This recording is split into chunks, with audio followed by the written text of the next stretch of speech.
Oh, hello. I didn't see you there because you're a camera and not real people. Also, I have a question.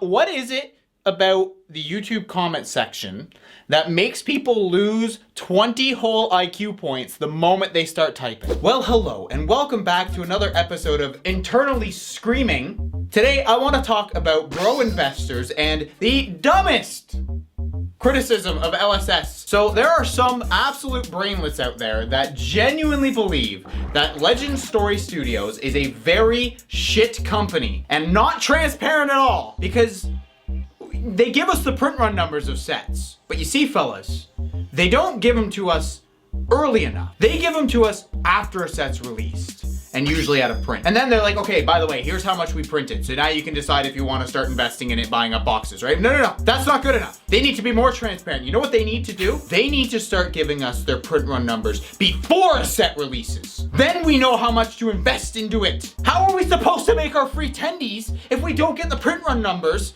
before a set releases? So I just gotta ask you guys, what color of crayon is your favorite flavor? Mine's magenta, because you know, we all like to shit on Zoomers and very young people and be like, they're all so greedy and entitled and they want everything and they think they are all the world. But honestly, some of the most entitled people I think I've ever met have got to be men who are like 25 to 35. I just can't understand the sheer entitlement to think that you deserve print run numbers before something is released. Like, you don't. Print run numbers, by the way, were not a thing before Flesh and Blood. But it is just a perfect example of giving people an inch and then them taking a mile. Like, it's no longer good enough that they give you the print run numbers after a set's released. You have to have it to start, because how are we supposed to invest and flip the boxes if we don't know how many there are? As far as I'm concerned, LSS could stop giving us the print run numbers tomorrow and it wouldn't really be that big of a deal for most people. Most people wouldn't really care. But the fact that they do it at all is appreciated. I do like knowing how much of something is printed, but I'm fine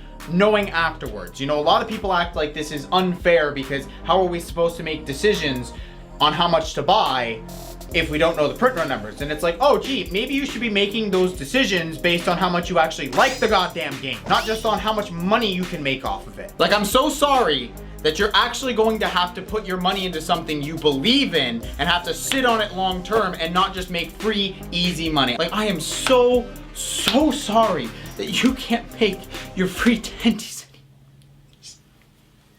anymore. LSS doesn't even owe us the print run numbers. Like, they don't have to give them to us. No other company had done this before them. The fact that they do, I very much appreciate. I like that we eventually do find out how much of something was printed. It is nice to know and have an actual number. But if you're looking to genuinely invest in a card game, maybe you should make sure you actually like the game first. If you're only gonna buy into a game because you know that it's very rare and exclusive, Flesh and Blood isn't the game for you then.